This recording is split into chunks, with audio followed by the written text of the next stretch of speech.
Welcome to the Honorable Ministers of the Council, members of the media, radio listeners via St. Martin Gov Radio 107.9 FM, respective radio stations island-wide, TeleTV Plus Channel 15, and online viewers. I'm Rolika Roach, and welcome to the live Council of Ministers press briefing for today, Wednesday, May 6th, May 7th, 2025. At this time, I would like to invite the Honorable Minister of Tourism, Economic Affairs, Transport and Telecommunication, Grisha Heilige Martin, to address you. Minister Heilige Martin, you have the floor.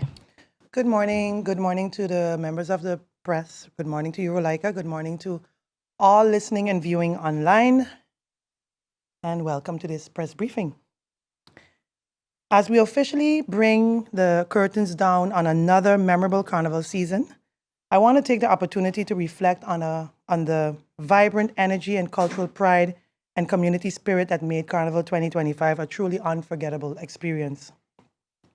First and foremost, I would like to extend my congratulations to the St. Martin Carnival Development Foundation for their dedication and hard work in organizing this year's event. We are currently in active discussions with SCDF on the next steps, particularly as we finalize our multi-annual partnership agreement, MOU.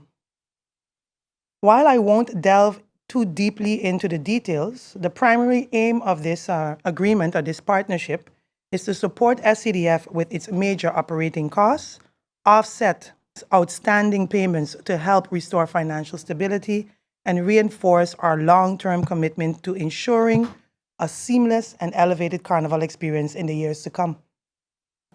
A special thank you goes out to all the booth holders along the carnival strip. Your commitment to maintaining a clean and orderly environment has not gone unnoticed. We appreciate your cooperation and community spirit throughout the season. Please remember that the deadline to vacate the carnival strip and remove all booths is this coming Sunday, May 11th at 6 p.m. No operations are permitted during this time of removal. This year, we introduced a booth competition with judging criteria, including a compliance with rules and regulations, an aesthetic appeal, and carnival-themed creativity of the booths. I am proud to announce for the first time that booth 19, Windsor Gardens, emerged as this year's winner. Their vibrant decor and carnival spirit stood out above the rest. And as a prize, they will receive an automatic spot on the Carnival 2026 strip with their booth fee waived. Booths throughout the village along the strips were exceptionally showcasing their creativity and passion of our people this year. We thank each and every one of you contributing to the carnival experience. The parades this year were absolutely beautiful. From the vibrant costumes to the high energy performance, they were a true feast for the senses. Congratulations to all troop leaders for your creativity and vision, and to the winning troop, well done. Social media played a major role in amplifying our carnival this year. We saw a noticeable increase in videos and content featuring St. Martin, including spontaneous promotion from influencers, what I like to call our very own brand ambassadors. Next year, based on this, we aim to better coordinate influencer marketing to encourage the use of official hashtags. This will help us streamline our digital branding and increase global visibility. Hashtags are not just trendy, they are powerful marketing tools. They drive engagement, they organize content, and they make it easier for international audience to discover our events and culture. On a more serious note, the police department reported multiple altercations, and although only 10 arrests were made, which according to them less than last year, for them it was an okay year as compared to last year. But while this is a relatively small number, it still cause for concern. However, I must make an address about the public intoxication, particularly involving teenagers. I want to appeal to all parents. Please speak to your children about responsible behavior and the importance of safety, both for themselves and others. Our children reflect the values we instill in them. Let's guide them to enjoy our culture responsibly and respectfully.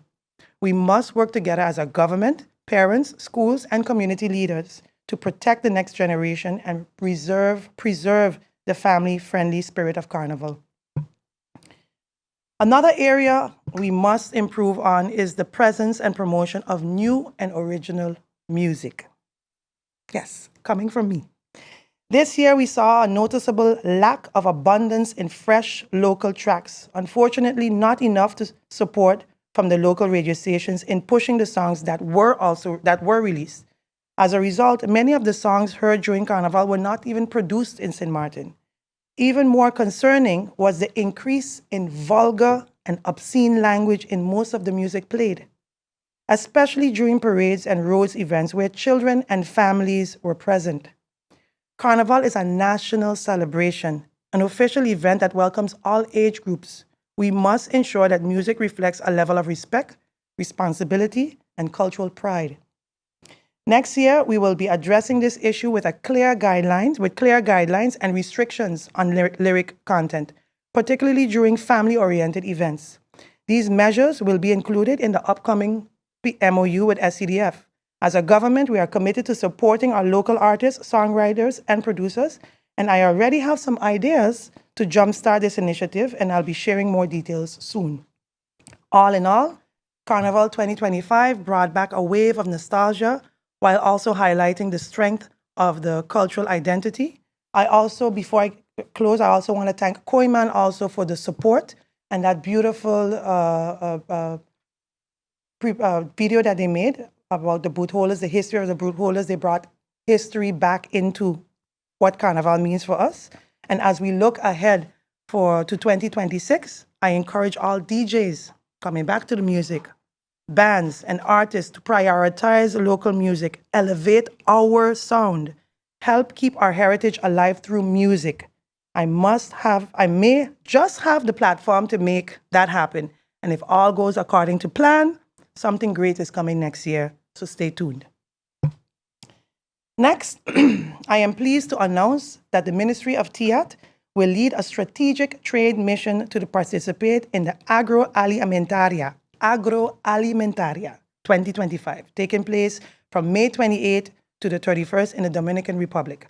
Agroalimentaria is one of the Caribbean's most important trade affairs, offering a platform to connect with suppliers and exporters in the following areas: fresh produce like fruits and vegetables, agri-business products, juices, canned goods, and cigars, industrial goods like textiles, footwear, cement, and traditional crafts like jewelry, woodwork, and handmade items. This mission supports our goal of building economic resilience, especially by exporting alternative suppliers to reduce dependency, mitigating inflation risk and price shocks, and strengthening our local supply chain and food security. Our delegation will include representatives from the Ministry of TIAT, the Chamber of Commerce, the SAD, Social Economic Council, and tentatively, I think MPs from the CAFA committee might be attending, not sure there yet, and some local businesses and food, retail, and logistics and shipping will also be in attendance. We have also been informed that the Dominican government may offer hotel incentives for certain businesses. Interested parties are encouraged to visit the agroalimentaria.com.do. So agroalimentaria.com.do website to consult with incentive brochures for more details and also they can also contact directly our SG, Mr. Miguel De Weaver, via his email. His email is miguel.deweaver@stmartingov.org. So you could either go on the website or contact our SG directly. His email again is miguel.deweaver@stmartingov.org. We would like to have a list of all the businesses that are attending so that we can go as a team. This mission is being organized in collaboration with the Dutch Consulate and the Ambassador of the Dominican Republic. During the Agroalimentaria trade show, our focus will be on understanding regional food supply chains, securing fair and stable trade agreements, exploring training and technology partnership, improving logistics for effective imports, and sourcing affordable agricultural supply, and building direct connections between local and regional businesses. And most importantly, ensuring alignment on food safety and import standards. Next, I'd like to announce that we are thrilled that Soul Beach 2025 will be hosted right here in St. Martin from May 21st to the 26th. This event comes at a pivotal moment for our tourism calendar, right when our stayover arrivals usually begin to decline.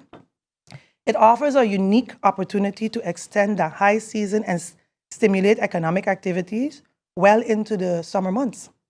So this is not just about hotel stays. Soul Beach is a ripple effect, and for our entire economy. It brings direct benefits to, like mentioned, hotels and accommodations, restaurants, bars, retail shops, taxi drivers, public transportation, hairdressers, stylists, service providers such as sound guys, cleaning companies, local vendors, DJs. We're expecting over 3,000 international visits, U.S. visits, many of them are high-spending tourists eager to enjoy our island, what our island has to offer. While Soul Beach may not match the size of Carnival in scales, its economic impact is substantial, especially in terms of international visibility and spending power. In fact, while average hotel occupancies around this time of the year typically hovers up between 55 to 60%, I'm proud to report that during the week of May 19th, most top hotels are reporting occupancies of 85% to 100%. That's a clear sign of the festival drawing power. Local talents. This Thursday in the Daily Herald, Out and About, will be featuring 8 amazing local talents who will be taking stage during Soul Beach. And those are Tamilia, G Money, DJ Outcast, King Verse, King James, and DJ Blaze, and I think a few more. So I encourage everyone to look and be proud of all the local artists that's also going to be performing. Let's show our support for local stars. They are sharing the stage with international icons and putting St. Martin talent on full display. If we are looking to ask if you're interested in ticket information, we've made it easier, or they've made it easier and more affordable for the local community this year. To experience Soul Beach. Usually the tickets are $100, but the local tickets are $70 advance purchase. And at the gate, it's going to be $100 for the comedy night and the music night. You can also use your fund miles to purchase tickets, and it's also a few of them are limited, and the time is limited, and the quantity of the $70 tickets are limited. These tickets are available at selected Sol gas stations with fund miles. So you can find it by the Causeway, Cold Bay, Madame Estate, Simpson Bay, Sucker Garden, and then Levi's in Marigot, Tech Up at Carrefour, and Vendôme in Madame Estate. Get your tickets early and take advantage of the local pricing and fund miles options while they last. So rather than walk through the full schedule, here is just a few key events to look forward to. The kickoff party is Wednesday night at the Casino Royale. The day parties are at Mullet Bay and Orient Beach throughout the week. Comedy night is Friday night with featuring Cedric the Entertainer. And the main concert is Saturday night at the Festival Village as well, featuring Charlie Wilson and Mooney Long. And Sunday is Sip, Dip, and Drip, a shopping beach fusion experience on our boardwalk. That's going to be between St. Rose Arcade all the way down to, I think, Seaview Hotel. A slew of local and international DJs on the beach. These events will be held on both the French and the Dutch side and strengthening our cross-border tourism appeal. I want to state that this is the moment to shine. Throughout this week, the eyes of the world, especially media outlets across the U.S., will be focused on our beautiful island. Let's put our best foot forward and welcome our guests with open arms. Let's continue to be gracious hosts, proud ambassadors of our culture, and warm welcome and united. Let's showcase the true spirit of St. Martin, our charm, our hospitality, and the unity of our people.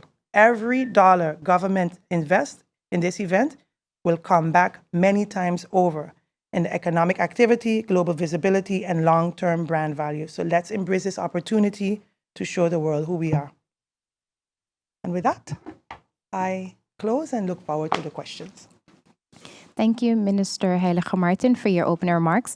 At this time, I would like to invite the Honorable Prime Minister and Minister of General Affairs, Dr. Luc Marcelino, to address you. Prime Minister Marcelino, you have the floor.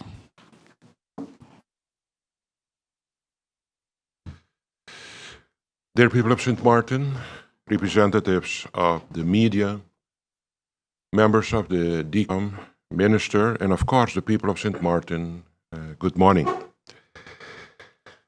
May 3rd marked 1 year since the first Marcelina cabinet took the oath of office. We have to realize that it is said a year, but we had 2 weeks after the May the 3rd, we had a loss of support in Parliament, and we had a collapse of the first cabinet Marcelina 1. After that, we had election, and on November the 26th, the people expressed again the mandate for again a Marcelina cabinet. And as of November, we have Cabinet Marcelina 2. We are now busy with actually awaiting a momentum to present our governing program to Parliament, in which each minister will get the opportunity to present the governing program that actually is already published, for them to give some detailed information about the governing program concerning their ministry. Concerning myself as leader of this government and my vision for St. Martin, the following: as Prime Minister, together with the Council of Ministers, it remains my vision to help lay the foundation for a peaceful, a dynamic and productive St. Martin. I repeat, peaceful and productive, because we have been not more accustomed to have peace and stability and productivity of a government. We love the noise, the melee, and this government is proving to want to work different. As Minister of General Affairs, I'm also committed to strengthen and revitalize the government organization that supports ministers and actually our civil servants. This not only includes ensuring fair employment conditions, such as the implementation of a proper cost of living adjustment and increased vacation allowance, but also aiming to foster a positive work environment that supports professional development and re-establish pride in public service. We are working to actually also improve a better work environment. One important tool for achieving a better work environment is the firm application of disciplinary measures, including, of course, what recently has been published, something new, the implementation of the whistleblower policy as advised by the Integrity Chamber. This whistleblower policy is actually will support trust and transparency in the organization, improved organizational image for the outside world, early detection and prevention, identifying and addressing issues before they escalate, consider risk management, identifying systemic issues and thereby discouraging misconduct. Another item is a safe work environment, encouraging openness and accountability and reducing fear of retaliation is very important. Another aspect is the cultural improvement, promoting employee empowerment and accountability. And another option for this whistleblower policy is a operational insight informing better ethics and risk management strategies. Another topic is the National Integrity Assessment. In addition to the whistleblower policy, the government, following consultation with the State Secretary, Mr. Zol Sabo, we initiated a National Integrity Assessment. This comprehensive review will evaluate integrity standards across the public sector.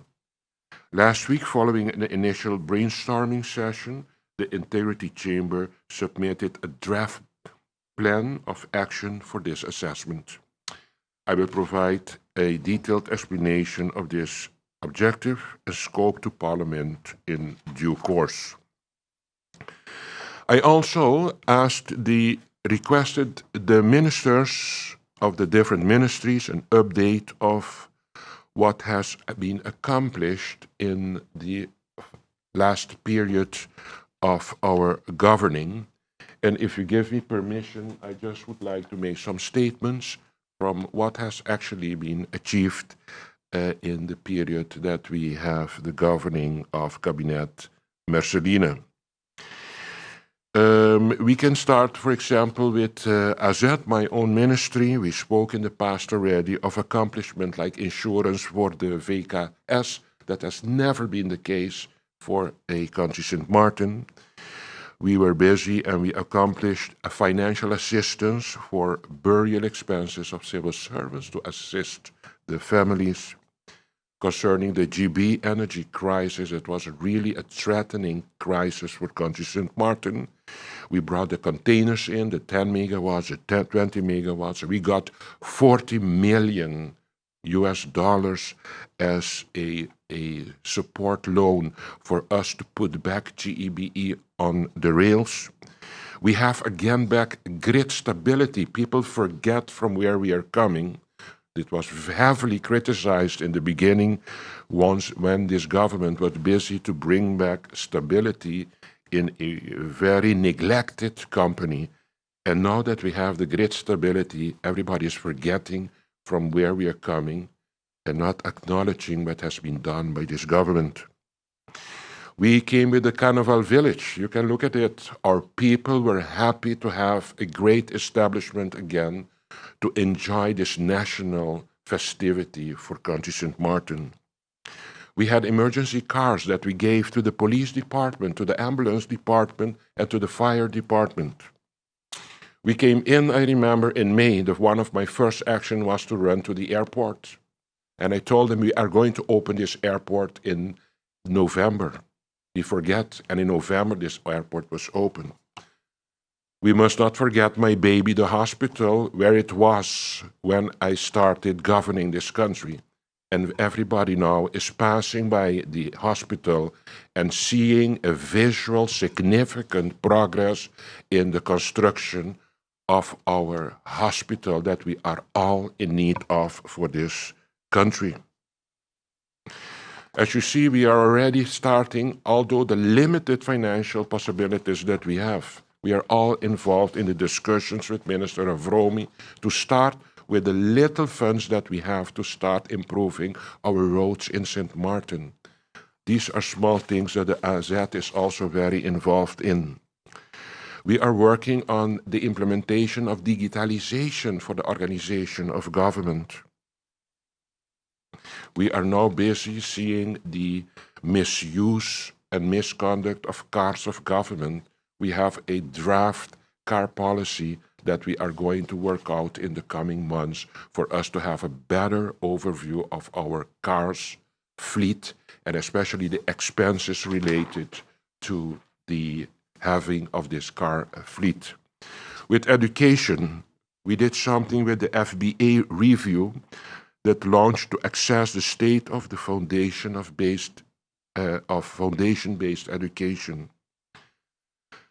The higher education law was approved by Parliament. Internal efficiency survey has been launched at the Ministry of Education.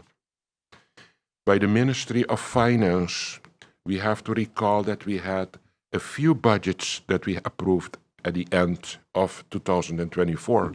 We had to finalize 2024, and we tried and finalized 2025 in January We started the CC meeting for budget 2025 in December, and we approved it in Parliament in 2025, although we encountered after that technical and legal difficulties for the execution of the budget that will be resolved this month. We worked on the Ministry of Finance to clear the backlog of the tax tables of 2023 and 24.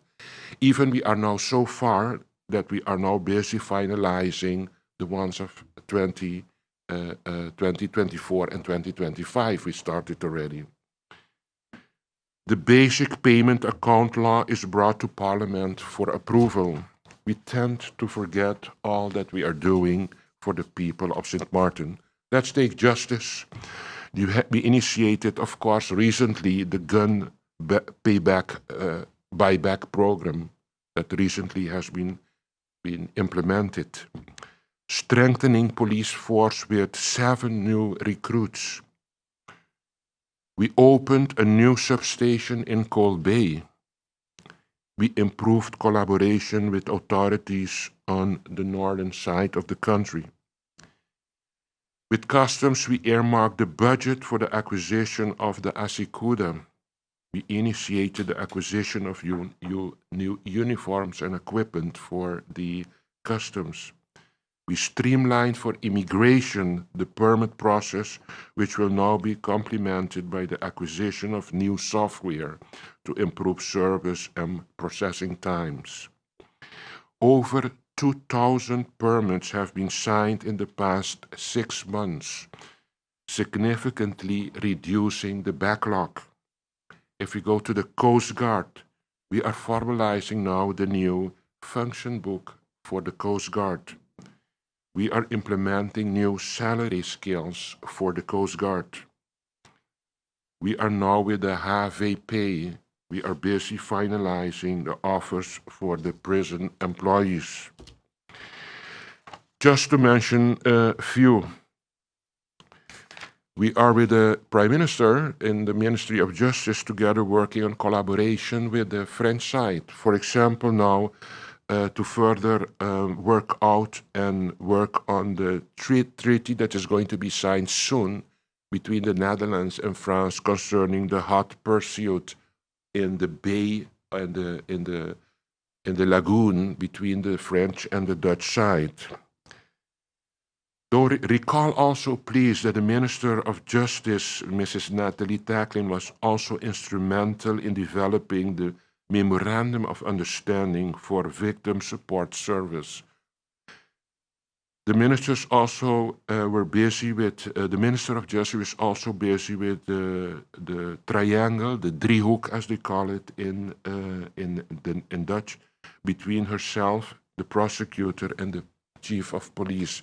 These are good and strategic good movements to actually improve the quality of justice application for country St. Martin. We have, for example, also for the Minister of Tiat, she's sitting next to me here, but because we are one group sitting together governing this country, we are aware of what the other ministry is doing. I can give you a few. She expanded the airlift to St. Martin. She attracted new airlines, including the inaugural Liat 2020 flight from Antigua to St. Martin.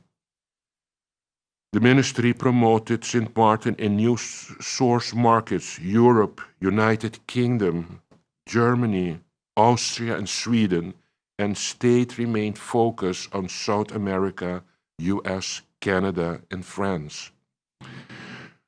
The ministry successfully facilitated Carnival 2025. It went smooth and nice. It's a big organization to keep it a positive festivity and also make sure that everything runs smooth on all levels for the country. She just presented the Soul Beach initiative. We have to find out something to give injection to our economy.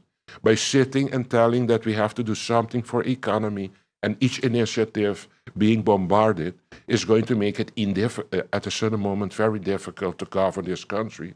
So initiative also has to be honored with the intention that it's going to generate more income for the coffers of government.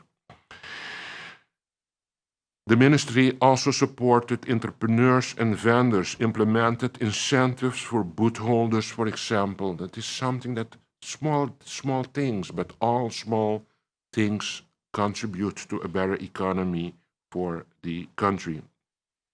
We are busy with the Philipsburg revitalization. Don't forget that, but we are busy and more is coming for the revitalization of Philipsburg. And in that way, I can continue giving you more incentives about what all has been done for Country St. Martin in a few months since we are governing this country. For the VSA, for example, ministry, we have worked intensively with for the application of the TWA, the TWO, sorry, TWO. We are working together. We have a project leader, interim head, legislative draftsman is being worked on now. We are working on the big registration that everybody is talking about, the healthcare professional registry. For example, tonight we have already a second round to involve the healthcare workers in the intention of this whole setup of the BIG. We are working aggressively and we got extra money from the trust fund to work on the mental health care of this country. On social level, for example, we have raised the minimum wage is ultimately raised. Empowering women through sewing projects. We expedited the process for the old age pension, and there is a homeless project 6 months pilot as of April 2025 going on. These are a few of the items, and I can continue. I have the other side also with accomplishment for the Ministry of VSA. And in that way, I can continue giving you examples of things that this government has been doing. The only bad thing that we're doing is we are highlighting the whole day things that we would like to see. But in the meantime, a lot is being done for us to build this nation back to where we all want it to be. I want to now clarify something else, and that is the appointment on C-level of government-owned companies. Of course, everybody the whole day has to criticize because in this country we have the culture that we have to be negative, we have to be destructive, and we especially have to actually try to create a narrative of the untruth. For example, that this leader that dearly loves this country is not giving locals opportunity to be on C-level of government-owned companies. Let's start with the GEBE. We have decided with GEBE since December 2023, in 2023, January 2024, there was no cabinet Marcelina, and in that time was decided that we will actually do the recruitment on C-level for GEB through a third independent consultant company, BDO. After we got ourselves in a national energy crisis, I took the initiative to approach them, and that was 6 months later. What about? Where are we? And at the end, they presented me the candidates that has independently been selected to accommodate the C-level of GB. Unfortunately, Mr. Washington passed away, but for each candidate, for the CEO, there was a second candidate, not selected by the leader, the Prime Minister Marcelina of the government, presented by the procedure that has been opted for to actually recruit a C-level CEO, and that became a other candidate with a Dutch background. And now the narrative is that the Prime Minister is appointing others than locals for GEBE. Please, people, let's stay realistic with what is going on in this country. Let's go to another one. We're going to go now to the one of the airport, Mr. Cleaver. If we understand corporate governance, we have a holding company. And actually, the holding company is like for GB, like we are shareholders. The holding company is like a shareholder, like for the operational company. In this case, is the holding company, the PGIA holding, is the one that decides who they want to become a C-level executive body for the operational level. So they decide on their own who they're going to appoint as a CEO of the operational company. It's the holding that decides for the operational company, not the government that is at the end the shareholder. The holding company decides, selects, appoints on the level of the operational company, and the holding company informs the shareholding being government about the choice that they have made. We spoke about GB. We spoke now, I just explained how it went with the airport. I want to give you one more, Telem. Let's go. Telem is the same. We came, there was a CEO of Telem. The CEO, his contract finished. It was ready. It was finalized. Telem has made an agreement for such a period of time. This gentleman would be the CEO of the company. Once the contract is finalized, it's finalized. Nobody broke that contract.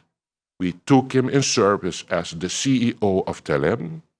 He worked out his time, and at a certain moment, it's over, the contract. And then the supervisory board gave the advice that they would like to have a other CEO again for the company. And the government went in agreement with that. So where the narrative is from this leader of this government, with an enormous love for his country and his people, for people to say outside there that this leader is against locals to accommodate C-levels in our government-owned companies. Please, people, let's be realistic with each other. On another note, I would like now to have a final remark. I read with great interest a recent article by Mr.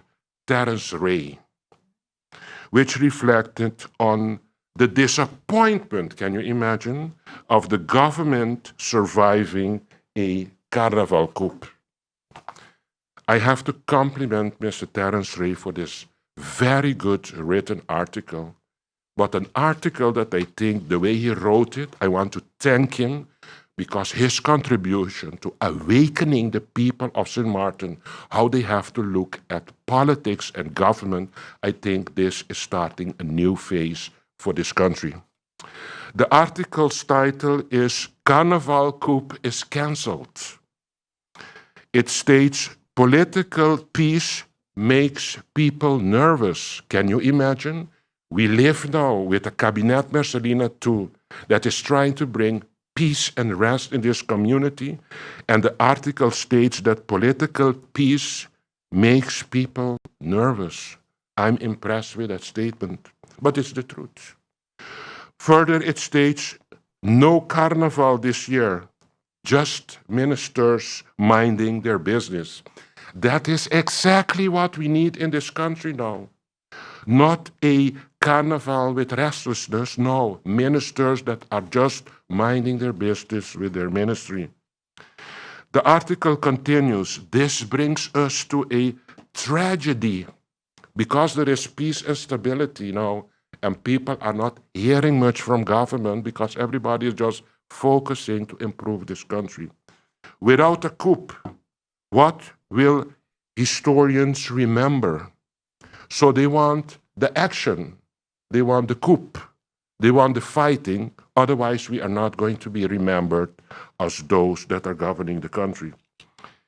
Imagine this article states, wars are remembered, coups are catalogued, but nobody writes about boring bits. Headlines writes about the collapse, not about the boring bits. So we do not want a stable, tranquilo government, focused, minding our own business to do what we have to do for the people. We do not want that. I'm asking myself, as leader of this country, what then do we want for a government to propel a country?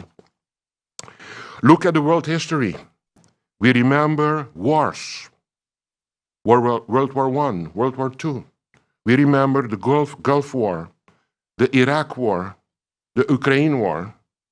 Nobody remembers peace. Peace is forgettable. Bacchanal becomes in St. Martin legendary.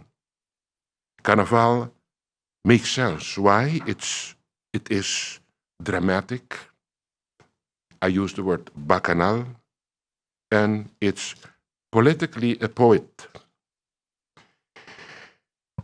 We in St. Martin love chaos.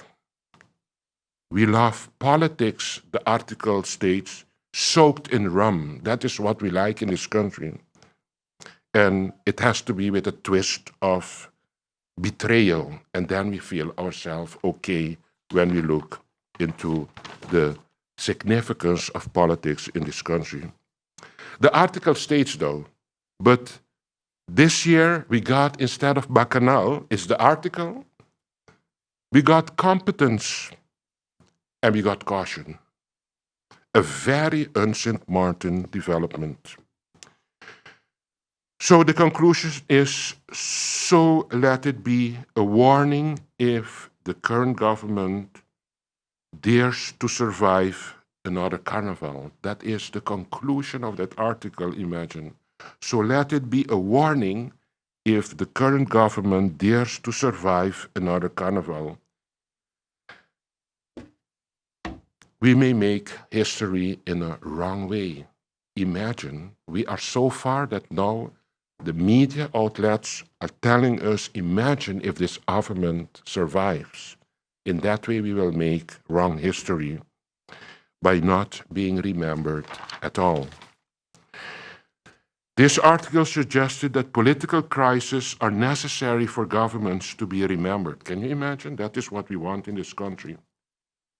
While the commentary was amusing, and I do understand it, it was satirical in nature, and I respectful, as I say, disagree.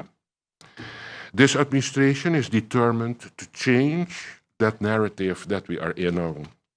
Our goal is to make political stability the norm.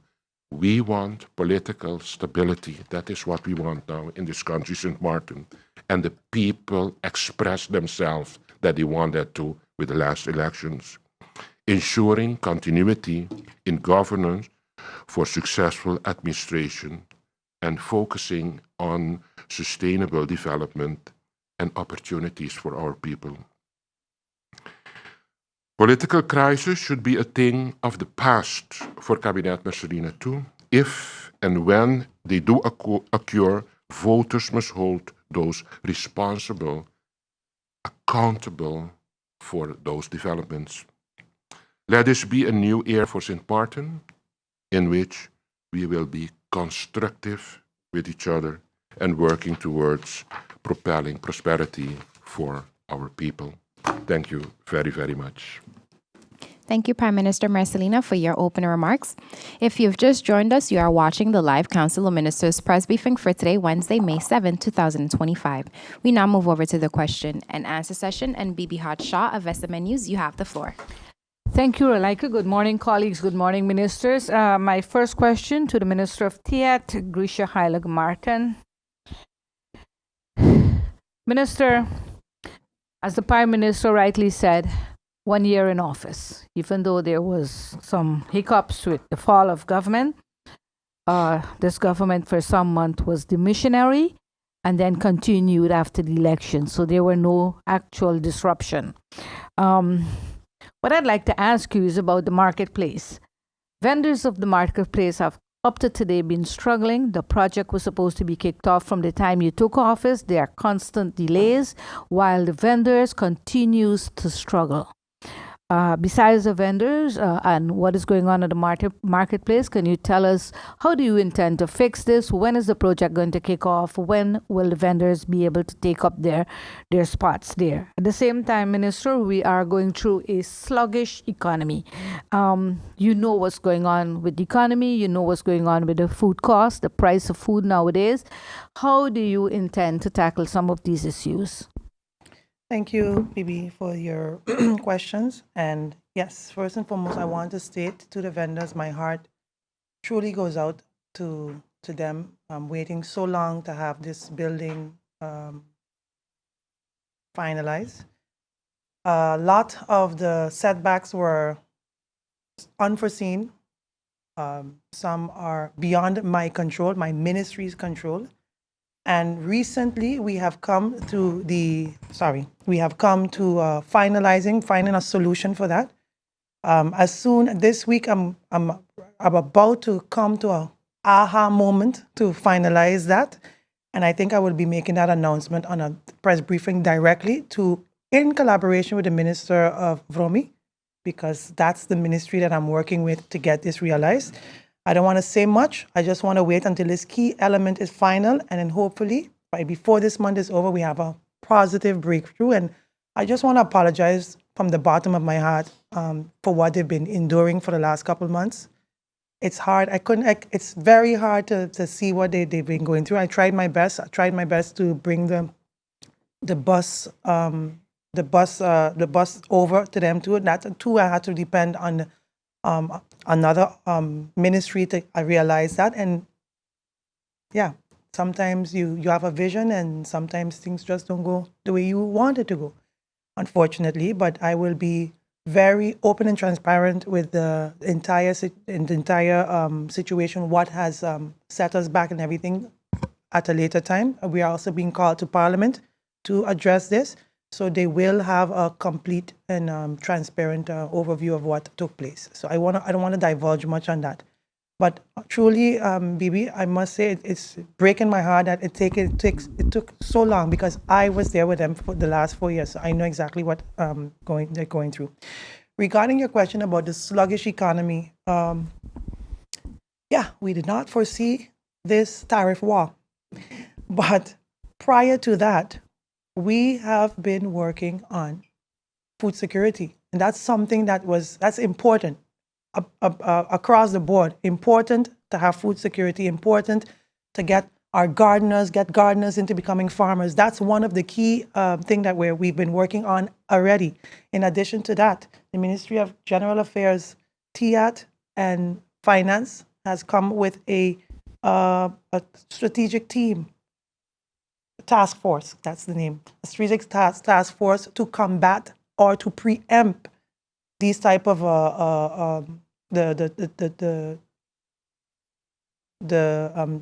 tariff war. I mentioned it earlier, I think in my previous press briefing.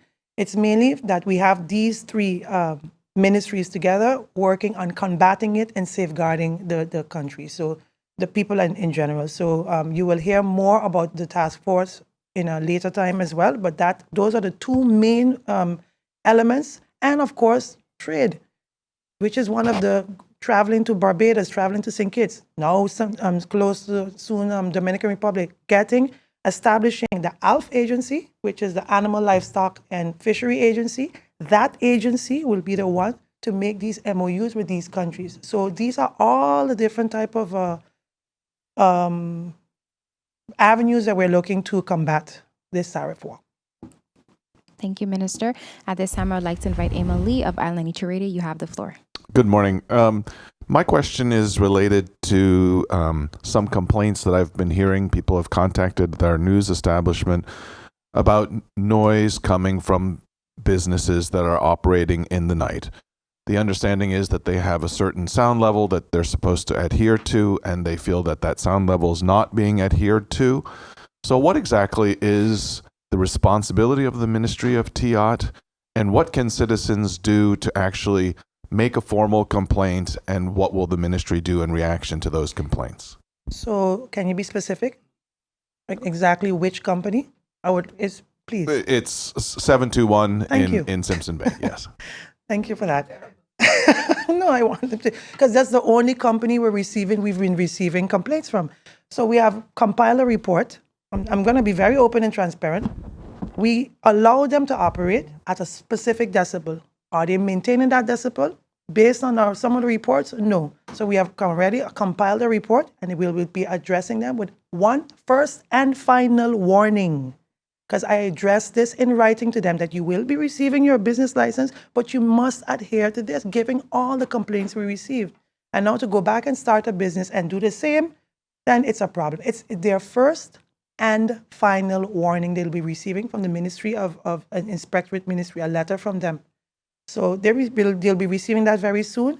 And I can't bring the email to my mind right now, but we have a complaint email that they can send.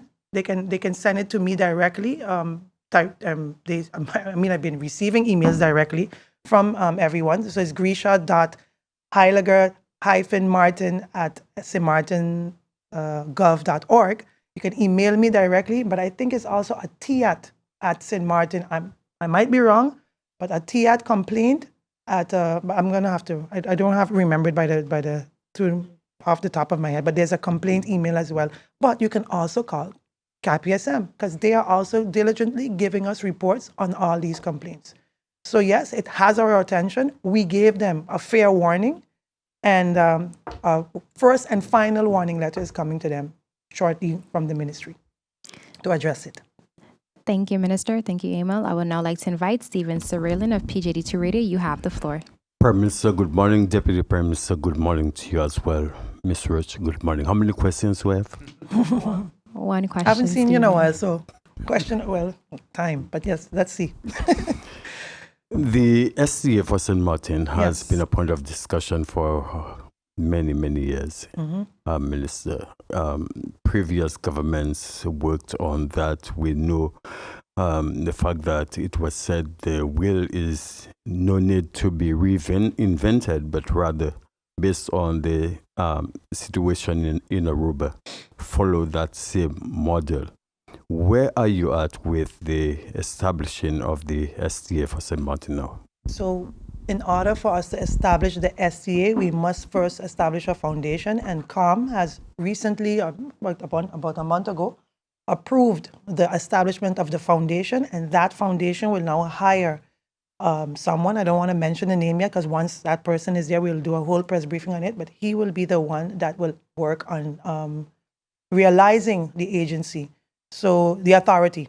This will take 6 months. It's going to be 6 months. So before this year is over, we're hoping to have our St. Martin Tourism Authority finally realized and operating for 2026.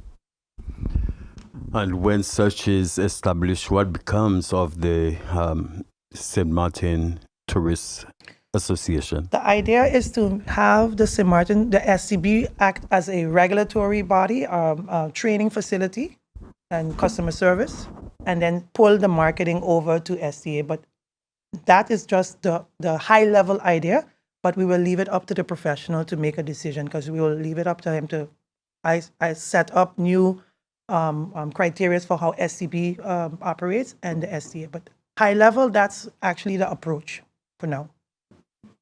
Thank you, Minister. Thank you, Stephen. We now move on to the second round. Bibi, you have the floor and kindly indicate which minister. I'll take the Prime Minister for now because I'm also looking at our time.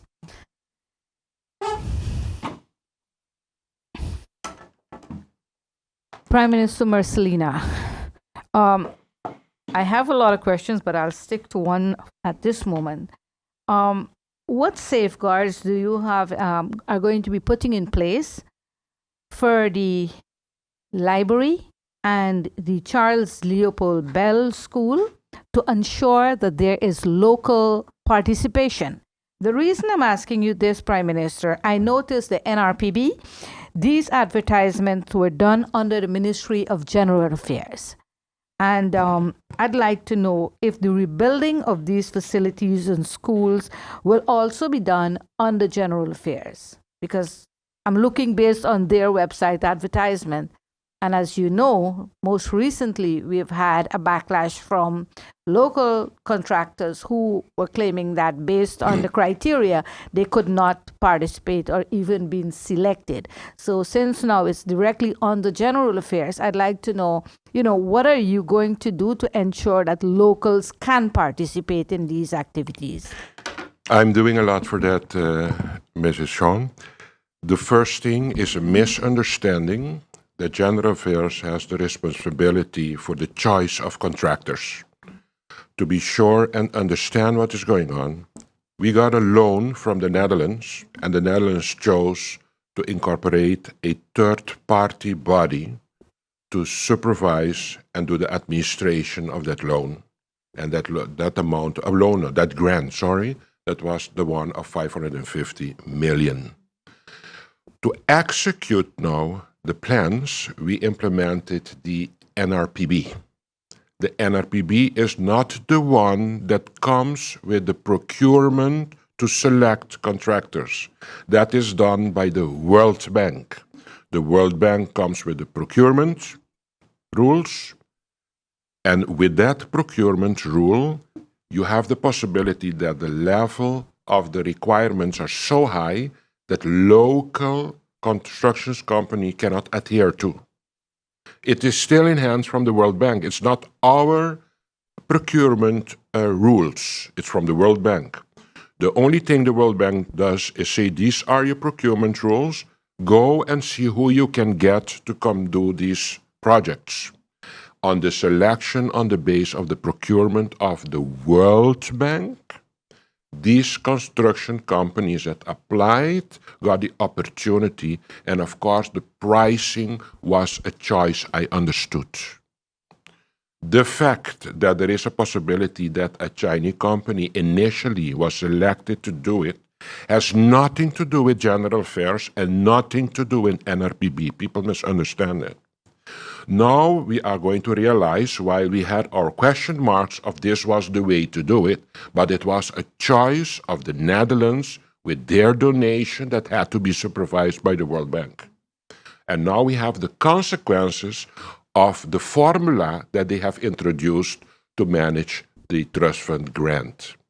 But secondly, now the phase that we are in, the first choice of the contractors to execute the construction of the Charles Leopold School, the Marie-Laurent School, and also the library, that contract has been retracted because the system is not working efficiently to guarantee a progress of this process. And that means that everything is going to be put back on bid, and we have opportunity again to apply to see if we can get the opportunity for other contractors to get it. We have different meetings with the World Bank on this, and they have adjusted their procurement regulations that we get the opportunity of enhancing the chance that local contractors can get the possibility to get a contract for the execution of these three projects. Just a clarification. Can you tell me if the permits from all the ministries were granted for Marie-Laurent School expansion, the ambulance and fire department, and also, what would happen now that these... No. So no permits? No. The permits were not handed over for these projects because it was a foreign company that applied. We started, but there were a lot of hiccups in communication, in understanding how our system worked, that at the end we were very inefficiently busy, and we have to realize that we have till 2028 to make use of this donation so we can continue in this arena with this choice that has been made, and definitively now the contract has been retracted, and we're going to, of course, accelerate the process for a brand new ball game for us to get starting with these projects, especially the two schools and the library for now. You're welcome. Thank you, Prime Minister. Emil, you have the floor. Good morning, Prime Minister. I'm going to actually refer back to a question and a response that I posed to you in February of this year regarding cannabis legislation. Yes. At that point, you expressed quite some concerns about turning points, our healthcare system, our mental health. But yet, in your governing program, it states that the objective is to establish full cannabis legislation to manage marijuana use, cultivation, and distribution through St. Martin. And at the time, I asked you again, my understanding is that one company has been contracted to develop the legislation and eventually to commercialize the use, the distribution, and sale of marijuana cannabis in St. Martin. Isn't that a conflict of interest? Isn't that the same as oil companies developing legislation for drilling practices, for example? The whole development in the world of this introduction of cannabis is a very tedious and challenging process to start with. And I recall that I said it once standing here. The Netherlands is known for their organization. You have to give them credit for that. If this is something that they failed with, is the organization of introduction of cannabis in their country. And until now in the Netherlands is not legislated. Remember good what I'm telling you. Cannabis is not legislated in the Netherlands. So realize that good. For us to actually introduce cannabis in this country, I go back to my standpoint that I always had. We have to have a strong community with a strong mental health care organization and institution, with everything that demands the safeguarding of an adequate introduction of cannabis in this country. To be very honest with you, we have so many problems in this country at this particular moment. The question is if this must be a priority, seeing where we are standing at this particular moment with the country. But I'm in a coalition too. It's not me alone. So I have to make settlements when we are making a governing program. So, and that is how democracy works. It's not how the Prime Minister Luc Marcelino works. These are the rules of democracy, and every coalition comes with their input. And as you know, to make a governing program, it's give and take. So at a certain moment, the cannabis is on the governing program.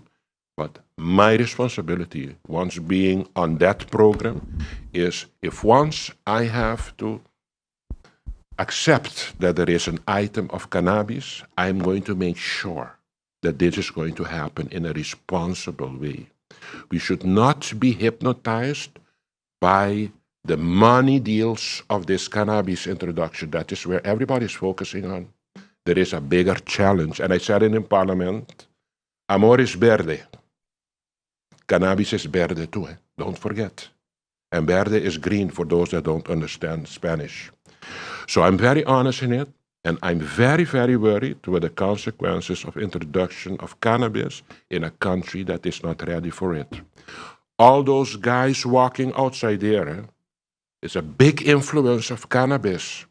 These guys can be your son. Don't forget it. So let us not be hypnotized by the dollar and then see our sons tomorrow walking like these guys, because these guys can be my son too. And that is the responsibility that I take as a leader of a country, as father of children, that I think if we want to go that route, we have to do it very well thought of and very good organized in a community that can handle the negative consequences of the consumption of cannabis. I'm very honest in that. So just for clarity, though, has a contract been given out by government to one entity to develop the legislation and as compensation permission to then commercialize it afterwards? The contract has been given by the formal government. Thank you. Thank you, Prime Minister. Thank you, Emil. Stephen, you have the final question. Thank you, Mr. Rich. Prime Minister, in outlining the accomplishments of your Cabinet 2 government, you made mention that the Justice Department has worked on the function book for the custom workers. You're also responsible for the fire department. Yes. Can you at least tell us as to what's taking place with the fire department personnel function book? And two, the Dutch Prime Minister is to visit St. Martin. I think he's arriving on the 12th of May. Can you set the table for us as to the discussion that is to be had with him? The 12th of May about what was it? The Dutch Prime Minister. It's coming. Yes. First of all, the fire department also has the right to have a updated function book. There has been, from 10 a function book. Attempts has been made to do something with that function book. In 2018, Prime Minister Leona Marlin made an agreement that was made to start revising a function book that existed since 10. And that initiative to revise that function book, can you imagine how long that took? Came and crystallized now under Cabinet Messalina II, after a few months being in government. Our function book for the department, for the fire department, is connected to the ICT civil servants. It's one function book. That is how I encounter it. There were some remarks from the fire department on the content of the new drafted function book. Seeing the time that took to come to crystallizing a new function book, an agreement was made for us to accept the new function book as it is, not to hamper the ICT one that was also waiting a long time for their function book and in agreement with it. We agree that we're going to accept this function book with the condition that we're going to continue working on the concerns that the fire department had about the function book in its new style. And that is what we're doing now. I had already this week a meeting with the fire department. It was a very constructive meeting, and there are item points that we have to work on, and we set out a timeline and the agenda points for the meeting for us to tackle all the items that the fire department thinks that should be different in the new function book. And that is where we are, and we are busy in a very constructive a negotiation and meeting with the fire department. That is the status of the new function book for the fire department. Pardon? And the PM. The Prime Minister, as you said, is coming the 12th of May. He is going to have a very intense schedule because I think he will visit all the islands, and he has to do that in a few days. I think he's going to do that totally in 5 days. So it's going to be a very intense program. From the part of government, I will have 3 moments with him. I will pick him up by the airport.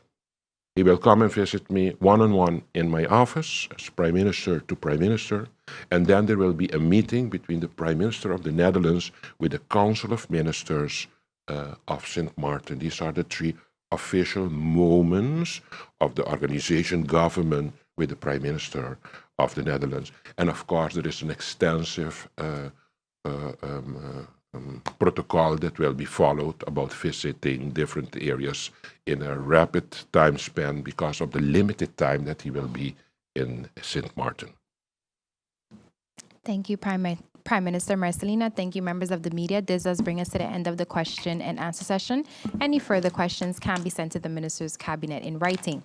Honorable Ministers of the Council, members of the media, radio listeners, and online viewers, this brings us to the end of the live Council of Ministers press briefing for today, Wednesday, May 7, 2025.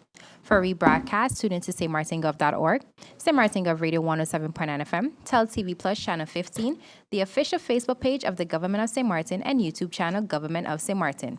For video on demand, log on to the Government of St. Martin's YouTube channel. On behalf of the Department of Communication and the Government of St. Martin, I'm Rolika Roach and wishing you a pleasant day further.